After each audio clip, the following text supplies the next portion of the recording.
Hello friends, good morning. Today we are going to continue our lecture from wave optics, and the today's point for discussion is polarization and polarization of light waves. According to Maxwell, light wave is electromagnetic in nature. Last year in 11th standard we have studied this. Light is an electromagnetic wave. It is having two types of waves. One is electric wave, second is magnetic wave. These two waves are perpendicular to each other, and again they are perpendicular to the direction of propagation of light wave. As it is an electromagnetic wave, it consists of varying electric and magnetic fields. The two fields are mutually perpendicular to each other and to the direction of propagation of wave. The optical phenomena are described by the electric field vector in electromagnetic waves. The electric fields of waves emitted along the x-axis by a source like sun, stars or light bulb will be in all possible directions in yz plane, and the corresponding magnetic fields will be perpendicular to their electric fields. Suppose करा की आपण एखादं सूर्य किंवा light bulb source म्हणून घेतलेले असतील आणि डायरेक्शन ऑफ प्रोपगेशन जर त्यांचा एक्स ऍक्सिस असेल, लाईट त्याच्यापासून निघणारा जो असेल तो वेव्ह एक्स ऍक्सिस मध्ये जात असेल, तर इलेक्ट्रिक फॅक्टर जो आहे तो वायझेड प्लेन मध्ये व्हायब्रेट होत असणार आहे. आणि त्याचबरोबर त्याच्यापासून असोसिएटेड असलेला जो मॅग्नेटिक फील्ड व्हेक्टर असणार आहे तो त्याला परपेंडिक्युलर असणार आहे इलेक्ट्रिक फील्ड व्हेक्टरला, जो वायझेड प्लेन मध्ये आहे. Such light is called unpolarized light and is represented by double-headed arrows. दोन्ही बाजूला arrow marks असलेल्या लाईनने हे unpolarized light दाखवले जाणार आहे. हे 7.6a मध्ये दाखवलेलं आहे बघा, डायग्राम नंबर फर्स्ट 7.6a, ज्याच्यात आपल्याला असं लक्षात येतं की इलेक्ट्रिक फील्ड व्हेक्टर जे आहे ते वायझेड प्लेन मध्ये सगळ्या दिशेने व्हायब्रेट होत चाललेले आहे, म्हणजे ते अनपोलराइज्ड लाईट आहे.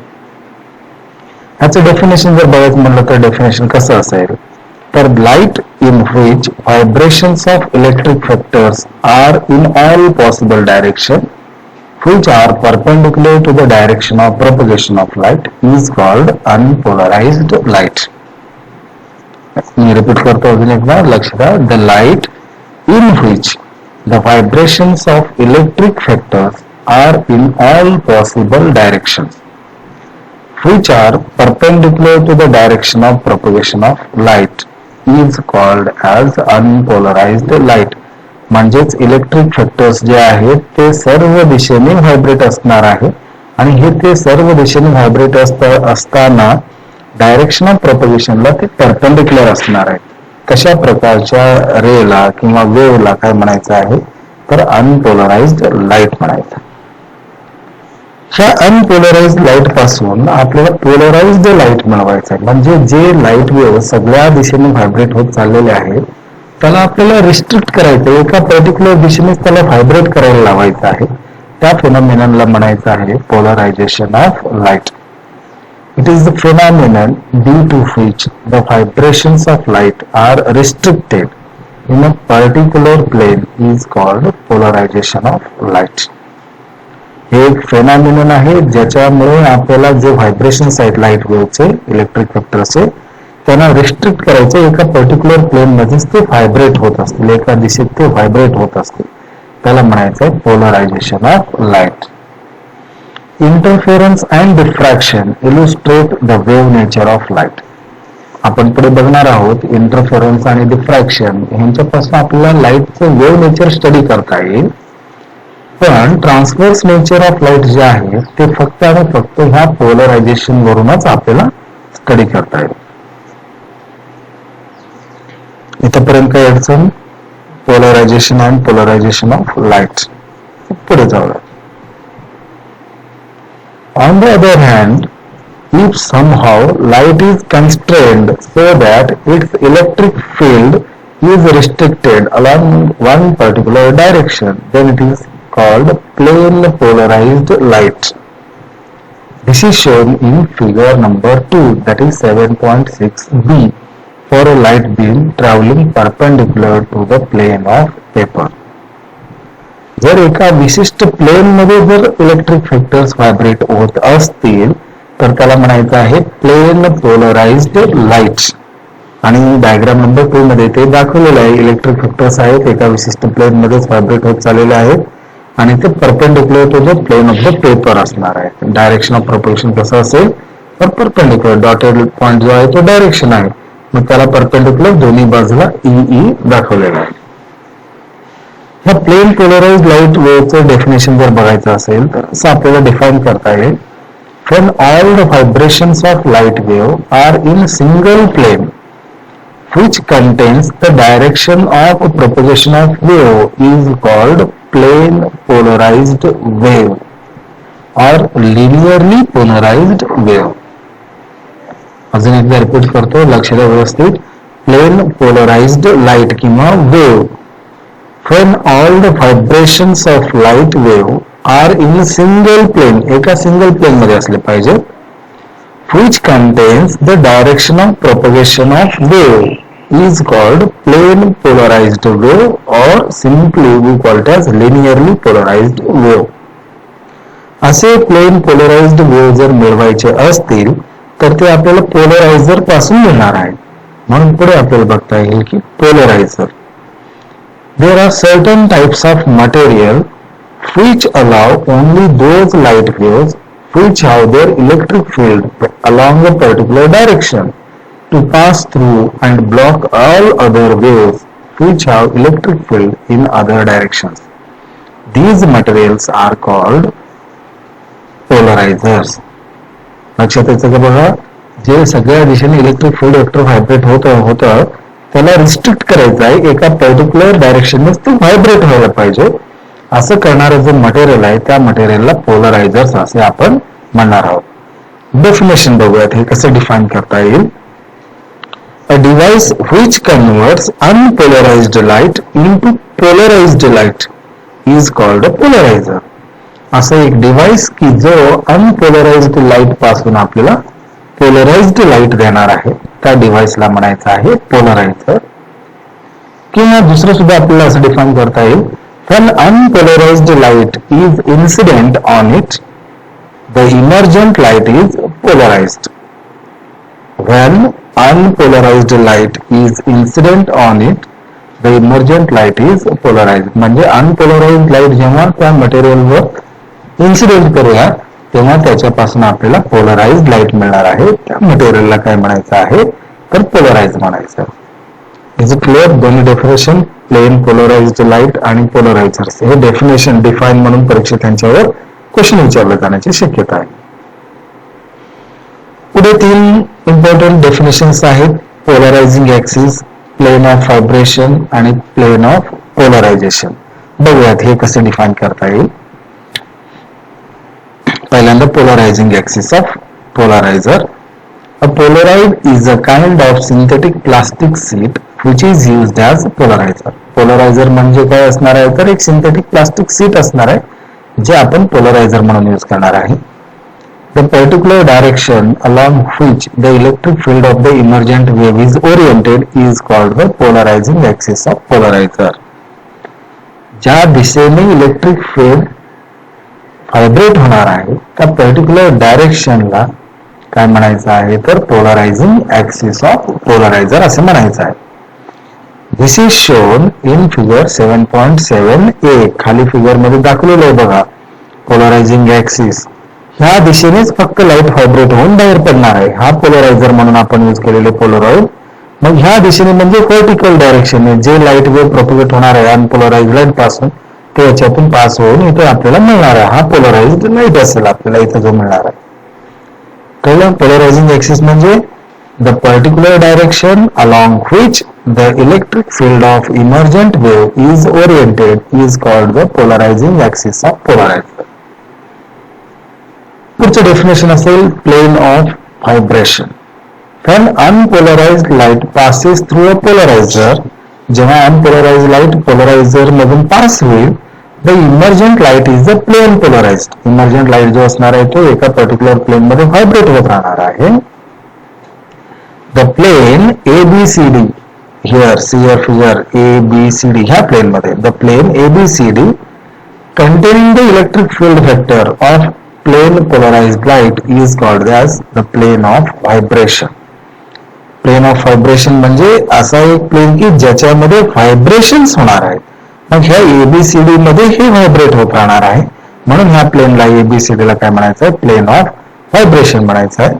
While the plane perpendicular to the plane of vibration is called plane of polarization. हा जो इकडे दाखवलेला आहे हा प्लेन, ह्याला म्हणायचं प्लेन ऑफ पोलरायझेशन. ह्या प्लेन ऑफ पोलरायझेशन मध्ये इलेक्ट्रिक फील्डचे व्हेक्टर्स आहेत ते व्हायब्रेट होणार नाहीत, म्हणजे वेव्ज असणार नाहीत. वेव्ज कुठे असतील तर प्लेन ऑफ व्हायब्रेशन मध्ये असतील आणि प्लेन ऑफ पोलरायझेशन मध्ये वेव्ह असणार नाहीये. मग ह्या दोघांचं डेफिनेशन सांगायचं म्हटलं तर डेफिनेशन कसे असेल, पहिल्यांदा बघूया. Plane of vibration, the plane in which, हा ABCD आहे प्लेन आहे. The plane in which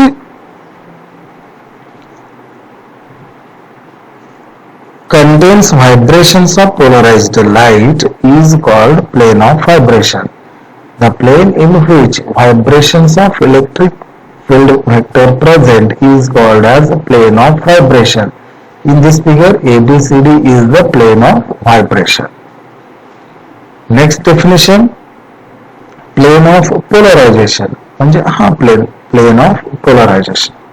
The plane perpendicular to the plane of vibration which do not contain vibrations of light.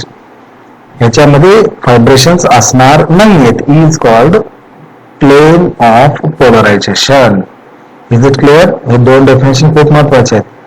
Plain of polarisation मध्ये vibrations असणार नाहीये म्हणजे light असणार नाही. Plain of vibration मध्ये व्हायब्रेट होत असणारे वेव्हज असणार आहेत. If the polarized light is made to pass through another polarized with its polarizing axis perpendicular to the polarizing axis of the first polarizer, no light can emerge on the other side, as the second polarizer would allow only waves having electric field parallel to its polarizing axis to pass through. म्हणजे दोन polarise जर घेतला आपण आणि दोन्ही पोलरायझरचे axis एकमेकांना perpendicular असतील तर दुसऱ्या पोलरायझर मधून लाईट बाहेर येणार नाहीये. का येणार नाहीये? कारण पहिलं जो पोलरायझर असेल त्याच्या ऍक्सिसला पॅरलल असलेले वेव्हज बाहेर येणार. सपोज करा की पहिला जो ऍक्सिस आहे तो व्हर्टिकली अपवर्ड्स आहे, म्हणजे व्हर्टिकली अपवर्ड्स वेव्हज असे व्हायब्रेट होणारे बाहेर येणार. पण दुसरं कसं ठेवायचं आहे, तो पहिल्याला परपेंडिक्युलर म्हणजे हॉरिझॉन्टल ठेवायचं आहे. आता ह्याच्यातून वेव्ह जे जाणार आहे सेकंड पोलरायझर मधून ते हॉरिझॉन्टल व्हायब्रेट होणारे जाणार आहेत, पण आपल्याकडे पहिल्यापासून मिळालेले व्हर्टिकल व्हायब्रेट होणार आहेत, म्हणून ते वेव्ह दुसऱ्यामधून पास होणार नाहीये. म्हणजे दोन्ही परपेंडिक्युलर असतील, no light can emerge on the other side असं आपल्याला म्हणता येईल. मग ते जर सपोज करा की दोन्ही पॅरलल असतील तर काय होईल, तर आरामात पहिल्यामधून जे लाईट वेव्ह पास होतील ते दुसऱ्यामधूनही पास होतील, त्याच्यामध्ये काहीही बदल असणार नाहीये. म्हणजे पॅरलल असताना लाईट आहे असं येईल, परपेंडिक्युलर असताना येणार नाहीये. मग इन बिटवीन काय होईल, तर इन बिटवीन पॅरलल आणि परपेंडिक्युलर याच्यामध्ये जर असेल तर intensity of the wave whatever present from first polariser will go on decreasing and when it becomes perpendicular it will become 0. मग परपेंडिक्युलर पासून पॅरलल येत असेल तर मग intensity goes on increasing and it will become maximum when the two polaroids are parallel to each other. ह्याच्यावरून आपल्याला असं सांगता येईल की in one complete rotation of second polariser there are twice maximum and twice minimum points available. दुसरं polariser एक complete rotation करायचं आहे आणि एक कम्प्लीट रोटेशन करत असताना आपल्याला दोन वेळेला मॅक्झिमम इंटेन्सिटी असलेले इलेक्ट्रिक वेव्ह बाहेर पडणार आहे, दोन वेळेला मिनिमम म्हणजे डार्क 0 इंटेन्सिटी असलेला वेव्ह बाहेर पडणार आहे. ह्या एवढ्या पॅराग्राफवरून आपल्याला असं सांगता येईल. On the other hand, if polarizing axis of the second polarizer makes an angle smaller than 90 degree, 90 अंशापेक्षा कमी कोन असेल with that of the first polarizer, then the component of the electric field of the polarized light along the direction of polarizing axis of the second polarizer can pass through. The intensity of light will reduce after passing through each polarizer. म्हणजे 90 पेक्षा कमी 0 पेक्षा जास्त असेल तर intensity कमी होणार आहे हे असं दाखवलेलं आहे. आणि ह्यासाठी जो फॉर्म्युला दिलेला आहे तो फॉर्म्युला मॉल्युसने फाइंड केलेला आहे म्हणून त्याला मॉल्युस लॉ किंवा intensity of linearly polarised wave after it passes through a polariser हे पुढचं आर्टिकल असेल. इथे अगोदर डायग्राम बघा कसं दिलेलं आहे त्यावरून आपल्याला याचं डेरिव्हेशन कडे जाऊयात. सुरुवातीला इथे अनपोलराइज्ड लाईट दिलेला आहे जो इन्सिडेंट लाईट म्हणून आपण यूज करणार आहे. इथे एक पोलरॉइड दिलेला आहे, पोलरॉइड दिलेला आहे ज्याचा ऍक्सिस ऑफ पोलरायझेशन हा व्हर्टिकल आहे म्हणून याच्यापासून निघणारा जो वेव्ह असणार आहे तो पोलराइज्ड वेव्ह असणार आहे. इव्हन दाखवलेला आहे हा व्हर्टिकली व्हायब्रेट होत राहणार आहे. पण सेकंड पोलरॉइड जो यूज केलेला आहे त्याचा ऍक्सिस थोडंसं इन्क्लाइंड केलेला आहे with respect to first by an angle of theta. Theta एवढ्या अँगलने तो इन्क्लाइन केलेला आहे. मग ह्याच्यापासून येणारा जो वेव्ह आहे त्याला आपण नाव दिलेलं आहे E2. E2 हा इकडे बाहेर आहे. मग E2 ची इंटेन्सिटी किती असेल हे फाइंड करण्यासाठी आपल्याला हे मॉल्युस लॉ यूज करायचा आहे. Intensity of linearly polarised wave after it passes through a polariser. Consider an unpolarized wave having angular frequency omega. Angular frequency किती असेल ओमेगा असेल and wave vector k which is equals to 2 pi upon lambda हा constant आहे. गेल्या वर्षी आपण electromagnetic wave मध्ये बघितलेला आहे. मग k ची व्हॅल्यू 2 pi upon lambda घेऊया. Travelling along the x direction. x direction मध्ये एक अनपोलराइज्ड वेव्ह चाललेले आहेत ज्याच्यामध्ये अँग्युलर फ्रिक्वेन्सी ओमेगा असेल. वेव्ह व्हेक्टर के ची किंमत 2 pi upon लॅम्डा असेल. The magnitude of its electric field is given by. हे इक्वेशन सुद्धा आपण मागच्या वर्षी बघितलेलं आहे. E is equals to E0 sine of kx minus omega t. Remember this equation E is equals to E0 sine of kx minus omega t. हा electric field साठी असणार. असंच आपण मॅग्नेटिक फील्ड साठी सुद्धा बघितलेलं आहे पण इथं आपल्याला त्याची गरज नाही. कोणाला आठवते इक्वेशन? बघा आठवते का कोणाला equation? Equation is in terms of B च्या फॉर्म मध्ये असणार आहे. So it is B is equals to B0 sine of kx minus omega t. हे E0 आणि B0 काय असतील तर अँप्लिट्यूड ऑफ द वेव्ह असणार आहे. वेव्हचे अँप्लिट्यूड असेल. Remember this equation E is equals to E0 sine of kx minus omega t.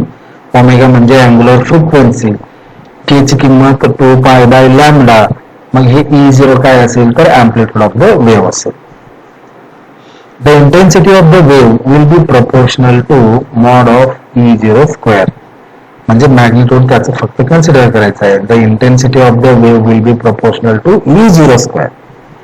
The direction of the electric field can be anywhere in the YZ plane. The direction of electric field can be anywhere in the YZ plane. YZ plane मध्ये त्याचं direction कुठेही असणार आहे. We will consider the passage of this wave through two polarizers as shown in figure. या figure मध्ये दाखवल्याप्रमाणे दोन पोलरायझर मधून ते वेव्ह जात आहे असं आपण कन्सिडर करूया. Let us consider a particular wave having its electric field at an angle phi to the axis of first polarizer. पहिल्या पोलरायझर साठी दुसरं पोलरायझर फाय एवढ्या अँगलने आहे असा आपण विचार करूयात. हे डेरिव्हेशन साठी नाही, हे तुम्हाला माहित होण्यासाठी म्हणून अगोदर फाय कन्सिडर करून दिलेलं आहे. The component E0 cos five. ते रिझॉल्व्ह केल्यानंतर दोन कॉम्पोनंट असणार आहे, एक E0 sin फाय आणि एक E0 cos फाय.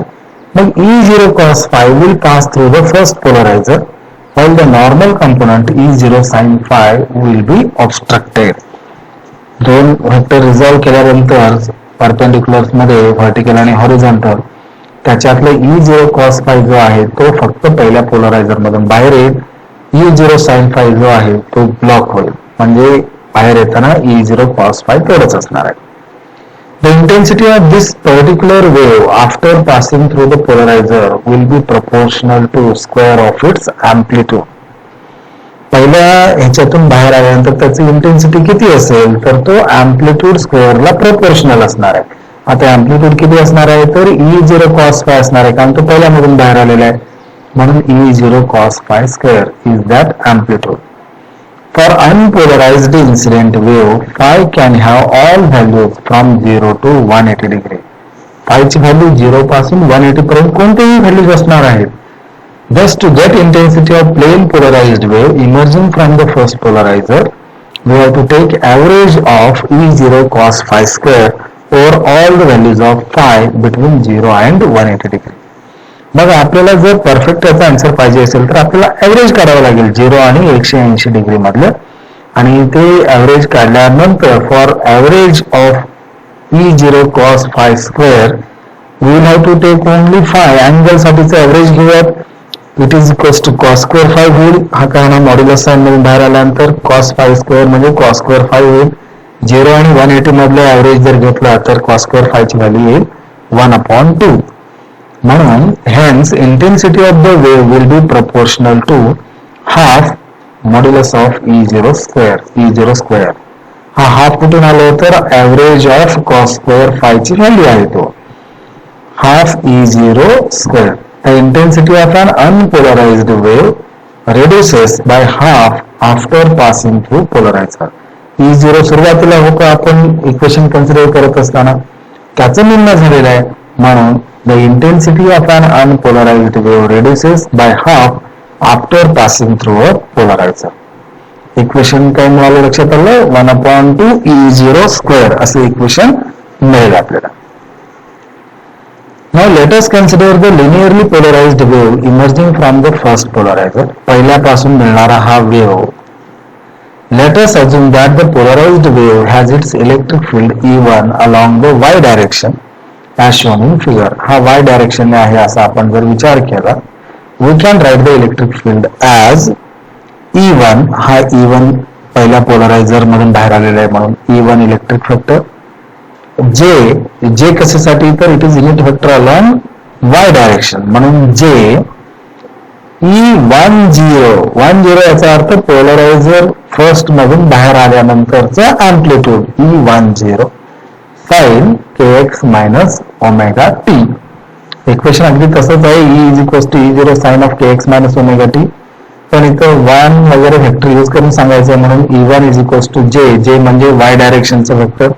E10 म्हणजे पहिल्या पोलरायझर मधून आल्यानंतरचं amplitude sine of kx minus omega T.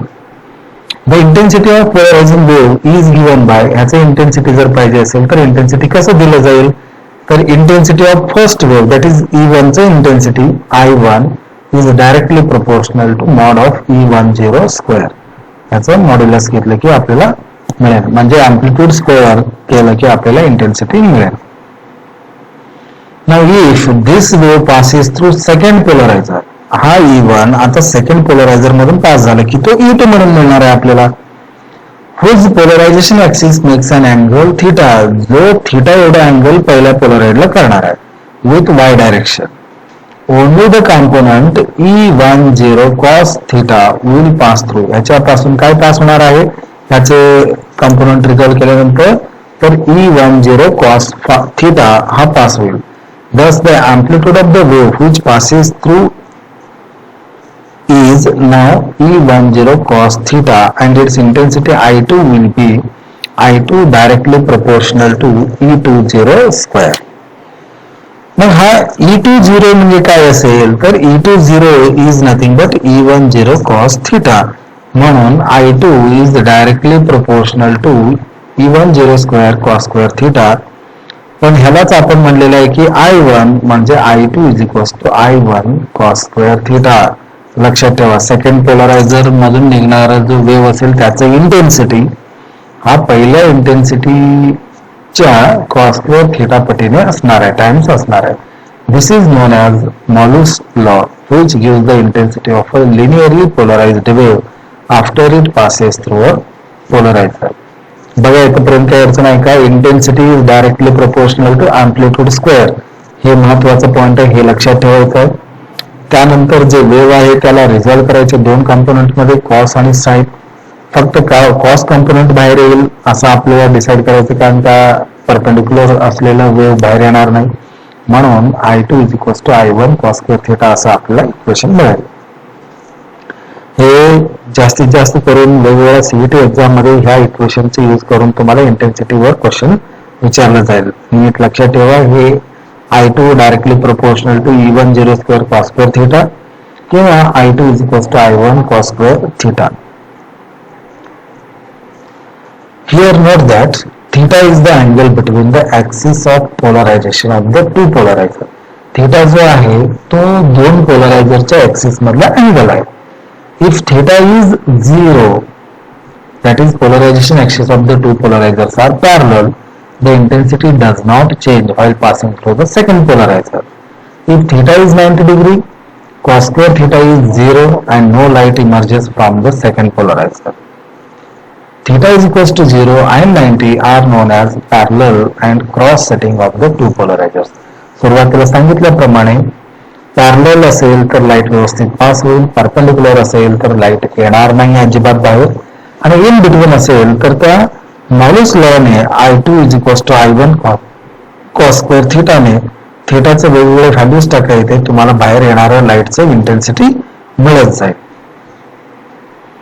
Only transverse waves can be polarized, while longitudinal waves cannot be polarized. फक्त आणि फक्त ट्रान्सव्हर्स वेव्स पोलराइज होणार आहेत, लॉन्जिट्युडिनल वेव्स होणार नाहीत. In transverse waves, the oscillations can be along any directions in a plane which is perpendicular to the direction of propagation of the wave. ज्या दिशेने wave propagate होत असेल त्याला perpendicular कोणत्याही दिशेने त्याचे वेव्हचे व्हायब्रेशन्स असणार आहे. By restricting the oscillations to be only one direction in this plane, we get a plane polarized wave. For longitudinal waves, for example the sound waves, the particles of the medium oscillate only along one direction, which is the direction of propagation of wave. So there is nothing to restrict. Longitudinal waves मध्ये जे particles असणार आहेत ते एकाच दिशेने vibrate होत असणार आहेत अगोदरच, आणि ते दिशा म्हणजे direction of propagation of wave असणार आहे. मग तिथं रिस्ट्रिक्ट करायचं काही भानगडच नाही, म्हणून तिथं आपल्याला पोलरायझेशन करता येत नाही. पण ट्रान्सव्हर्स मध्ये कसं असेल तर डायरेक्शनला ते परपेंडिक्युलर पद्धतीने कोणत्याही दिशेने व्हायब्रेट होत असणार आहेत, ते रिस्ट्रिक्ट करून एका पर्टिक्युलर प्लेन मध्ये आपल्याला ते आणता येईल. म्हणून polarisation is only applicable for transverse wave and not for longitudinal wave असं आपल्याला म्हणता येईल. ह्या पोलरायझेशन मिळवायचं आपल्याला पण रिफ्लेक्शनच्या सहाय्याने, जे ब्रूस्टर्सने दिलेलं आहे म्हणून त्याला नाव दिलेलं आहे Brewster's law. Polarisation by reflection given by Brewster, so it is also known as Brewster's law. When light is incident at an angle on a boundary between two transparent media having refractive indices n1 and n2, part of it gets refracted and the rest gets reflected. इथे diagram बघा, इथे दोन medium आहेत, खाली आणि वर दोन्ही मीडियमला हा सेपरेटिंग सरफेस आहे. अनपोलराइज्ड लाईट वेव्ह इन्सिडेंट केलेला आहे, काही लाईट रिफ्रॅक्ट होणार आहे, काही लाईट रिफ्लेक्ट होणार आहे. पहिल्या मीडियम मध्ये असलेलं रिफ्रॅक्टिव्ह इंडेक्स n1 असेल, दुसऱ्या मीडियमचा रिफ्रॅक्टिव्ह इंडेक्स n2 असेल, म्हणजे पार्शियल रिफ्रॅक्शन आणि पार्शियल रिफ्लेक्शन होणार आहे. Let us consider unpolarized light incident from medium of refractive index on the plane of the paper as shown in figure 7.8. याच्यात दाखवल्याप्रमाणे diagram मध्ये n1 रिफ्रॅक्टिव्ह इंडेक्स असलेल्या medium मधून एक अनपोलराइज्ड लाईट आपण इन्सिडेंट केलेलं आहे. हे अनपोलराइज्ड लाईट कसं दाखवलेलं आहे बघा, दोन्ही बाजूला एरो मार्क्स आहेत आणि इथं डॉटेड पॉइंट्स दाखवलेले आहेत, म्हणजे व्हायब्रेशन सगळ्या दिशेने आहेत ह्याच्यावरून आपल्याला लक्षात येईल. मग असा अनपोलराइज्ड वेव्ह इन्सिडेंट केल्यानंतर एका मीडियम मधून दुसऱ्या मीडियम मध्ये त्याच्यातलं थोडं पार्ट इकडे रिफ्लेक्ट होणार आहे, थोडं पार्ट इकडे रिफ्रॅक्ट होणार. The incident wave is unpolarized. Incident wave जो आहे तो unpolarized आहे. Its electric field, which is in the plane perpendicular to the direction of incidence, is resolved into two components. One parallel to the plane of paper, shown by double arrows, and the other perpendicular to the plane of paper, shown by dots. दोन पद्धतीने ते unpolarised light resolve करायचं आहे. एक जो आहे तो double एरोने दाखवलेला आहे, दुसरा जो आहे तो डॉटेडने दाखवलेला आहे. बोथ हॅव इक्वल मॅग्निट्यूड्स, त्या दोन्ही वेव्हला इक्वल मॅग्निट्यूड्स असणार आहे. पण in general the reflected and refracted rays do not have equal magnitude. ह्या वेव्हचं आणि ह्या वेव्हचं मॅग्निट्यूड सेम असणार नाहीये. Do not have equal magnitudes of the two components and hence partially polarised. म्हणून ते पार्शियली पोलराइज्ड आहेत असं आपण म्हणतो. It was experimentally discovered by Brewster in 1812 that for a particular angle of incidence theta b, एका ठराविक अँगलला ज्याला आपण म्हणलेलं आहे theta b, the reflected wave is completely plane polarized with its electric field perpendicular to the plane of paper. हा reflected wave जो आहे तो प्लेन ऑफ द पेपरला परपेंडिक्युलर असणार आहे आणि तो कम्प्लिटली पोलराइज्ड असणार आहे. म्हणजे फक्त डॉटेड आहेत बघायच्यावर लाईन्स अजिबात नाही आहे. while the refracted wave is partially polarized. Refracted wave जो आहे तो पार्शियल पोलराइज्ड आहे, कम्प्लीट नाही. पार्शियल पोलराइज्ड आहे याचा अर्थ इथं डबल एरो दाखवलेलं आहे, त्याचबरोबर इथं मध्ये एक डॉट सुद्धा दाखवलंय बघा. म्हणजे ते पार्शियल पोलराइज्ड आहे, म्हणजे त्याच्यात थोडंसं पार्ट परपेंडिक्युलरचं सुद्धा आलेलं आहे.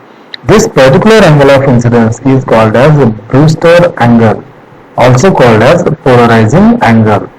Brewster angle म्हणून ह्याला थीटा बी म्हणलेलं आहे. पण काही सीईटीचे बुक्स तुम्ही जर रेफर करत असाल तर त्याला पोलरायझिंग अँगल म्हणलेलं आहे. थीटा पी असेल किंवा नुसतं पी असेल किंवा आय पी असेल, सगळ्याचा अर्थ एकच आहे हे लक्षात ठेवायचं आहे.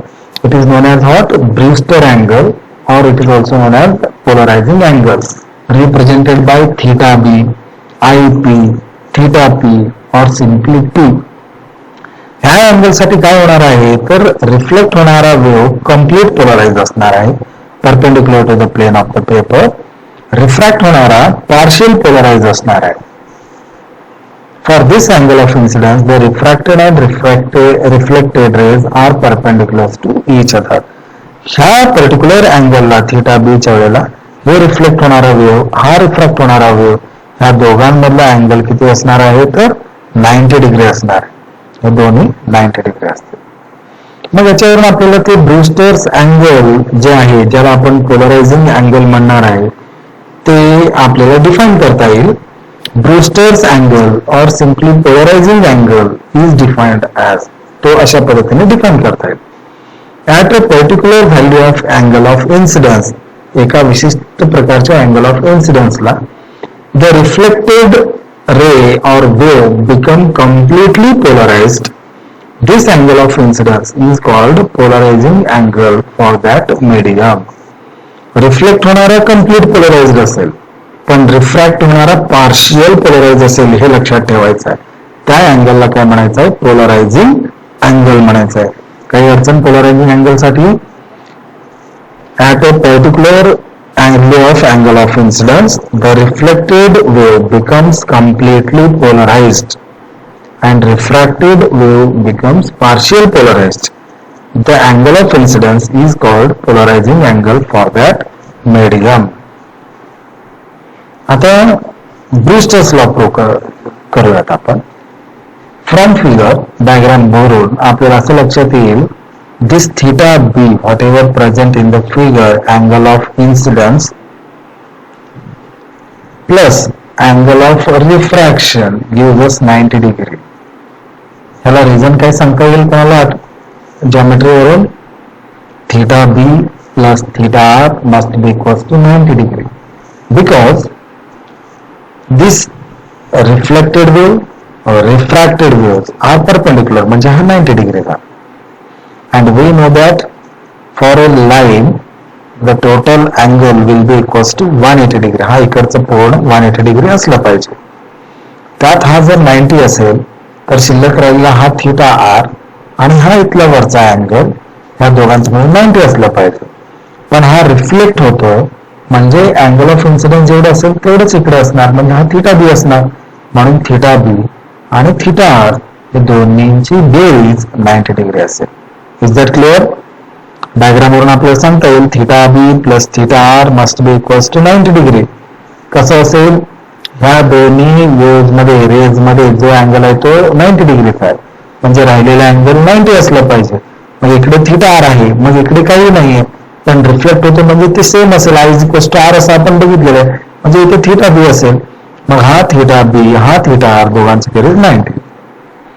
From law of refraction we have Snell's law आपण जे म्हणलेलं आहे त्याच्यावरून आपल्याला सांगता येईल N1 refractive index of first medium into sine of angle of incidence म्हणलेलं आहे. इथे अँगल ऑफ इन्सिडन्स मध्ये थिटा बी आहे is equals to N2 into sine of theta R angle of refraction असं. मग या दोघांचे यूज करून थिटा आर ची व्हॅल्यू 90 मायनस थिटा बी मध्ये ठेवूयात. Using 1 and 2 N1 sine theta B हा आहे तसंच ठेवला is equals to N2 sine theta आरच्या ऐवजी किंमत टाकूयात 90 minus theta B 90 minus theta बी.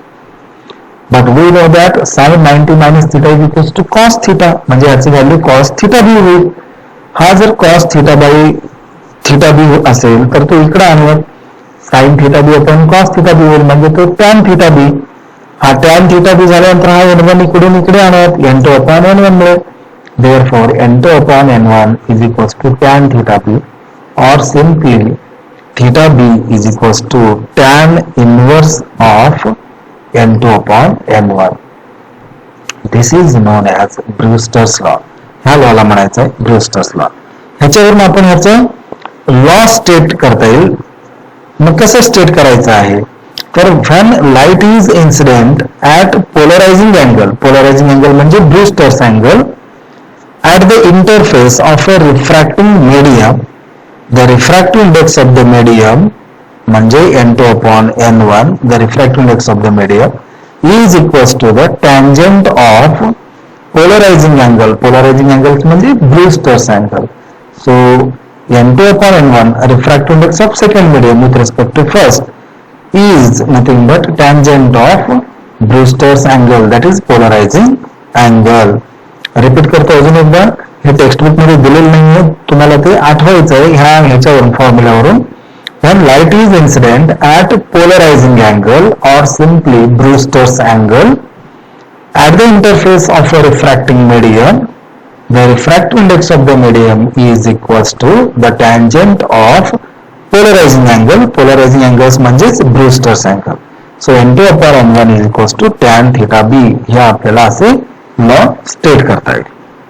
इथपर्यंत काय अडचण नसेल. पुढे जाऊया. The incident wave is unpolarised. इथं जो ह्या डायग्राम मध्ये इन्सिडेंट वेव्ह आहे तो अनपोलराइज्ड आहे. It's electric field which is in the plane perpendicular to the direction of incidence is resolved into two components. One parallel to the component sorry हे झालेलं आहे. पुढे जाऊया. The phenomenon of polarization by reflection is used to cut out glare from the reflecting surface using special sunglasses. Polaroid चे sunglasses मिळतात. उन्हाळ्याच्या दिवसात आपण ते जर पोलरॉइड सनग्लासेस वापरलं की आपल्या डोळ्यावर येणारा जो प्रकाश आहे तो कमी होणार आहे, त्याची इंटेन्सिटी कमी होणार आहे, मग थोडंसं आपल्याला छान वाटणार आहे, कूल वाटणार आहे. Sunglasses are fitted with polaroid. त्याच्यामध्ये पोलरॉइड्स असणार आहेत which reduce the intensity of the partially or fully polarized reflected light coming to the eyes from the reflecting surface.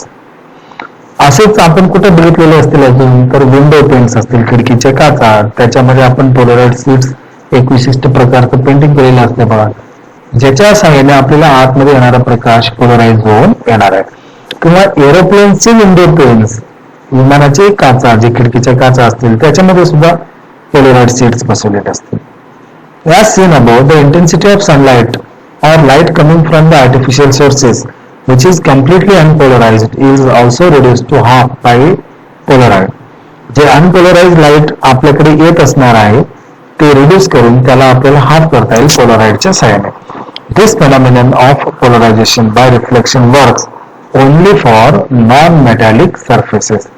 Non-metallic असतील तर त्या ठिकाणी आपल्याला हे रिफ्लेक्शनच्या सहाय्याने पोलरायझेशन मिळवायचं वापरता येईल. दुसरे एक मेथड आहे पोलरायझेशन मिळवायचं आहे, पण ते पोलरायझेशन कसं असेल तर स्कॅटरिंगच्या सहाय्याने असेल. Polarisation by scattering.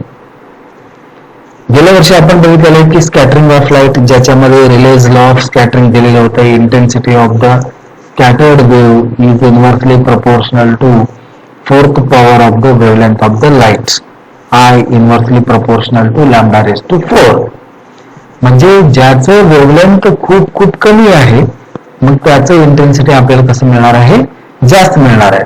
मग violet, Indigo, blue, VIB, GY, OR हे जे 7 कलर्स आहेत त्याच्यात व्हायोलेटचं सगळ्यात कमी आहे, रेडचं सगळ्यात जास्त वेवलेंथ आहे. मग इंटेन्सिटी कोणाचं जास्त असेल तर व्हायोलेटचं जास्त असेल, रेडचं कमी असेल, आणि इन बिटवीन कसं असेल तर ते हळूहळू कमी कमी होत जाईल. व्हेन सनलाइट, आणि अजून बघितलेलं आहे की आपण जरी व्हायोलेट, इंडिगो ह्यांची वेवलेंथ कमी असतील तरी आपल्याला स्कायचं कलर ओव्हर ब्ल्यू दिसतंय असं आपण म्हटलेलं आहे, कारण blue is sensitive to our eyes as compared to violet or indigo, म्हणून आपल्याला ब्ल्यू कलर जास्त दिसणार आहे. When sunlight strikes air molecule or dust particles in the atmosphere, it changes its direction. This is called as scattering. म्हणजे air particle, dust पार्टिकलला तो strike केले की त्याचं डायरेक्शन चेंज होतो, त्याला म्हणलेलं scattering. We see sky as blue because of this scattering, as blue light is preferentially scattered. म्हणजे blue लाईटचं वेवलेंथ कमी आहे म्हणून त्याचं इंटेन्सिटी जो लाईटचा असणार आहे तो स्कॅटर झाल्यानंतर जास्त असणार आहे, म्हणून आपल्याला ब्ल्यू दिसेल. मग मला शंका असेल व्हायोलेट, इंडिगो का दिसत नाही, कारण ते आपल्याला जास्त सेन्सिटिव्ह नाही आहेत. If there are no scattering, जर स्कॅटरिंग होत नसेल तर त्यावेळेला the sky would appear dark to us as long as we do not directly look at the sun and we could see stars even during the daytime. जर असं scattering होत नसेल तर सगळं आपल्याला काळोख दिसलं असतं, त्यामुळे आपल्याला दिवसा सुद्धा सूर्य असून पण आपल्याला स्टार्स दिसले असते. When sunlight is scattered, it gets partially polarized in a way similar to the reflected light.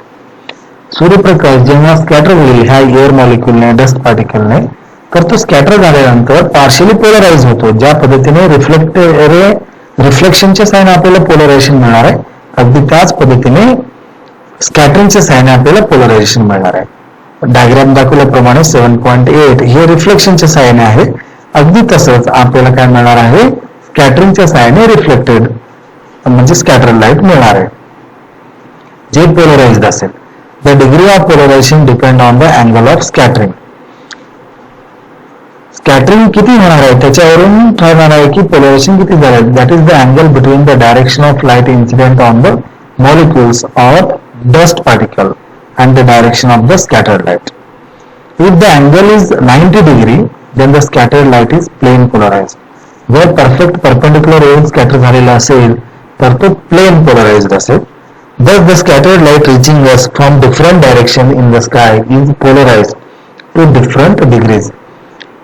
आकाशातून जे सनलाइट येणार आहे तो स्कॅटर झालेला असल्यामुळे तो पोलराइज असेल आणि तो वेगवेगळ्या डिग्रीने पोलराइज झालेला असेल, तो आपल्यापर्यंत येऊन पोहोचणार आहे. तर इथं आपण आज थांबूयात. ह्या लेक्चरमध्ये सुद्धा काही अडचण वगैरे असतील तर तुम्ही कमेंट बॉक्समध्ये कमेंट करून विचारू शकता किंवा आपल्या व्हॉट्सअप ग्रुपच्या सहाय्याने तुम्ही क्वेश्चन्स विचारू शकता. थँक्यू.